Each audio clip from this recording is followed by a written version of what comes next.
क्या हालचाल, उम्मीद करता हूँ हम बढ़िया हो गए। तो जानता हूँ भाई थोड़ा आप लोग निराश हो गए हैं, थोड़ा लेट समय के बाद वीडियो ला रहे हैं, कोई बात नहीं। अब कोशिश करूँगा कि जल्दी जल्दी आपके लेक्चर्स लाते रहूँ, ठीक है। तो भाई आज का शुरू करते हैं हमारी लेक्चर को। आज का जो हमारा टॉपिक है वो है स्लाइडिंग फिलामेंट थियरी। भाई इस थियरी को लिखने में, इस वीडियो की, इस लेक्चर की स्क्रिप्ट लिखने में भाई 1 हफ्ते का समय लग गया है। मतलब इम्पॉर्टेंट तो होगा, थियरी इम्पॉर्टेंट भी है।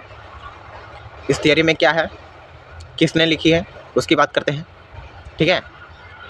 हॉक्सले नामक साइंटिस्ट ने इसको पब्लिश किया था। कब किया था? तो इसको पब्लिश किया गया था स्टार्टिंग ऑफ 1950, यानी कि लगभग 1950 की शुरुआती दौर में, शुरुआती सेंचुरी में, ठीक है। ये थियरी क्या कहती है? ये थियरी कहती है जब आपको कोई मूवमेंट करना है तो आपको ज़रूरत है फोर्स की, यानी कि फोर्स की ज़रूरत है, एबिलिटी की ज़रूरत है, ठीक है। वो एबिलिटी यानी कि पोटेंशियल हमारे नर्व एक्सॉन से न्यूरोमस्कुलर जंक्शन तक ट्रैवल करती है, ठीक है। न्यूरोमस्कुलर जंक्शन क्या है? जैसा कि हमने बताया था, हम बेसिक से एडवांस लेकर चलेंगे तो बेसिक क्लियर करते हुए जाते हैं। न्यूरोमस्कुलर जंक्शन एक पॉइंट है किसका? मोटर न्यूरॉन का, जो कि क्या करता है? मसल फाइबर से कॉन्ट्रैक्शन कराता, मसल फाइबर से कनेक्ट कराता है ताकि मसल कॉन्ट्रैक्शन हो सके, ठीक है।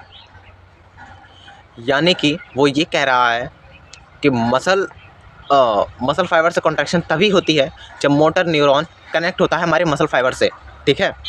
अच्छा, हमने बात की थी कि नर्व एक्सॉन से न्यूरोमस्कुलर जंक्शन तक ट्रैवल कर रहा है। तो क्या हो रहा है? जहाँ पे जब ट्रैवल करता है तो न्यूरो ट्रांसमीटर एसिटाइलकोलाइन क्या करता है? साइनेप्टिक क्लेफ्ट में रिलीज़ करता है। यहाँ पर देखिए 3 मेजर टर्म्स हैं।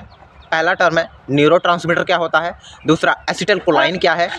आपको इसकी स्पेलिंग अगर नहीं आती है तो कोई बात नहीं, स्क्रीन पर आपको शो हो रही होगी, वहाँ से आप जान सकते हैं। और साइनेप्टिक क्लेफ्ट क्या है उसके बारे में भी दिखेंगे। तो न्यूरोट्रांसमीटर क्या होते हैं उसके बारे में जान लेते हैं। तो ये केमिकल मैसेंजर होते हैं जो कि सिग्नल को सेंड करते हैं। सेंड कहाँ करते हैं? नर्व से नर्व तक, मसल से मसल तक और ग्लैंड से ग्लैंड तक। एसिटाइलकोलाइन क्या है? एसिटाइलकोलाइन है न्यूरोट्रांसमीटर का एक एग्जाम्पल है, ठीक है। ये क्या करता है? ये मैसेज को सेंड करता है, कहाँ करता है? नर्वस सिस्टम में, ठीक है। हमने कहा था कि न्यूरोट्रांसमीटर एसिटाइलकोलाइन जो वो रिलीज़ हो रहे हैं साइनेप्टिक क्लेफ्ट की तरफ। साइनेप्टिक क्लेफ्ट क्या है? तो साइनेप्टिक क्लेफ्ट होते हैं ये बहुत छोटे छोटे गैप होते हैं। गैप कहाँ होते हैं? फर्स्ट न्यूरो एक्सॉन के बीच, यानी कि फर्स्ट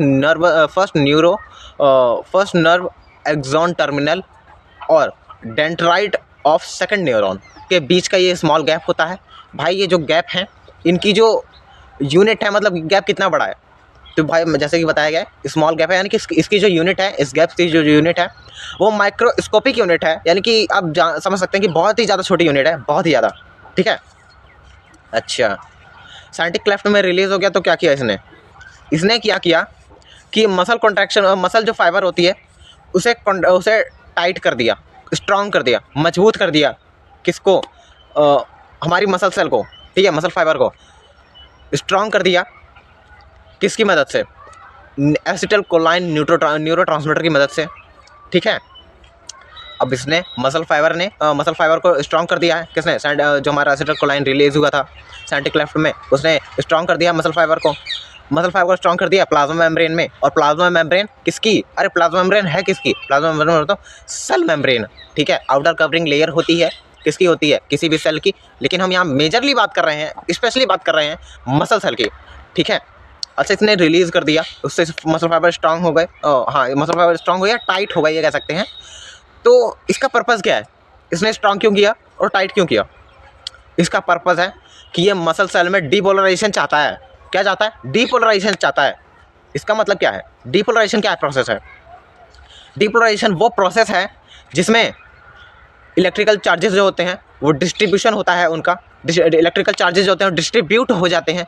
डिस्ट्रीब्यूट हो जाने का मतलब ये है कि वो उसमें नेगेटिव चार्जेस कम कर दिए जाते हैं उसके इन्वायरमेंट से, कंपेयर देन इन्वायरमेंट, ठीक है। डीपोलराइजेशन मसल सेल में कैल्शियम को रिलीज़ करता है, कैल्शियम मतलब Ca2+, ये भी आपको दिख रहा होगा स्क्रीन पर। कहाँ कहाँ से करता है, मतलब रिलीज़ कहाँ से हो रहे हैं, तो ये हो रहे हैं सैक्रोप्लाज्मिक रेटिकुलम से।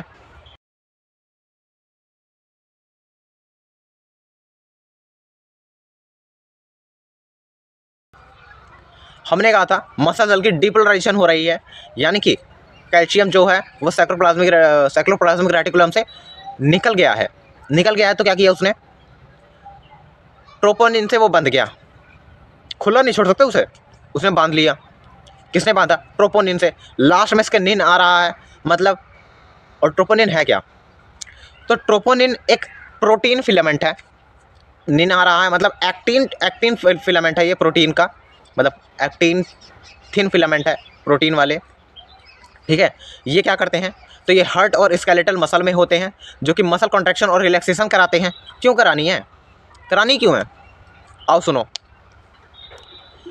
मैंने जैसे बताया कि ये एक्टिन से बाइंडिंग कर लेते हैं, एक्टिन इन्हें बांध लेता है, ठीक है। बांधा क्यों, ताकि ये ट्रोपोमायोसिन में ट्रांसफ़र हो सके। देखो भाई, ट्रांसफ़र और कन्वर्ट में अंतर है, ठीक है।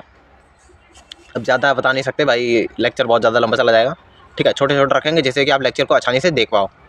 ट्रोपोमायोसिन क्या है, मायोसिन आ रहा है मतलब thick filament, actin thin filament होता है। एक्टिन थिन मतलब पतला फिलामेंट, मायोसिन थिक फिलामेंट यानी कि मोटा फिलामेंट, ठीक है।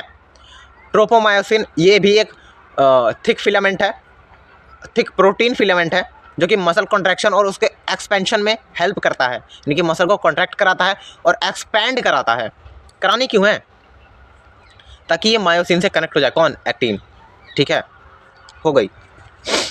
ये बताओ, हमें मान लेते हैं, एज्यूम कर लेते हैं कि आपके पास सफिशिएंट एटीपी है। एटीपी का होता है, तो एटीपी ये होती है, एटीपी का फुल फॉर्म जान लो। एटीपी एडिनोसाइन ट्राइफॉस्फेट क्या कराता है, मस्कुलर कॉन्ट्रैक्शन कराता है। किसकी मदद से करा रहा है, तो ग्लोबुलर मायोसिन हेड्स की मदद से करा रहा है।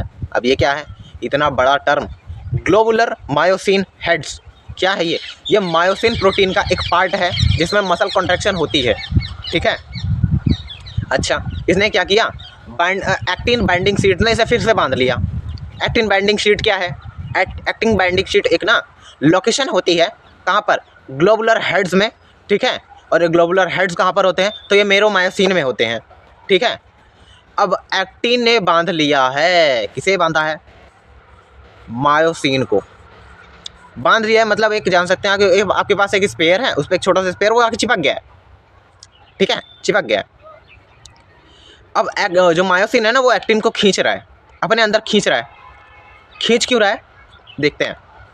वो खींच रहा है, मायोसिन थिक फिलामेंट है और एक्टिन थिन फिलामेंट है, इसलिए वो थिन को खींचेगा, यानी कि एक्टिन को खींचेगा। कहाँ खींचेगा, अंदर की तरफ खींचेगा, ठीक है। और फिर ये एक लोकेशन पर जाकर रीअटैच हो जाएंगे, यानी कि उसमें मिल जाएगा कौन, एक्टिन फिलामेंट मिल जाएगा, जिससे एक्टिन फिलामेंट एक नई शाखा की शुरुआत करेगा, ठीक है। फिर से आ जाते हैं कि हमने कहा था, एज्यूम किया था कि एक आपके पास सफिशिएंट एटीपी है, एडिनोसाइन ट्राइफॉस्फेट, मस्कुलर कॉन्ट्रैक्शन हो रही है ग्लोबुलर मायोसिन हेड्स की हेल्प से, एक्टिन बाइंडिंग शीट्स ने बांध लिया है और खींच रहा है। यहाँ से एक केस बना लेते हैं अलग, मान लेते क्या है, वो है ही लगातार कॉन्ट्रैक्शन पुलिंग कर रहा है, लगातार वो पुलिंग कर रही है। कौन, मायोसिन पुलिंग कर रही है एक्टिन को, लगातार खींचे जा रही है, लेकिन रीअटैच नहीं हो रहा है।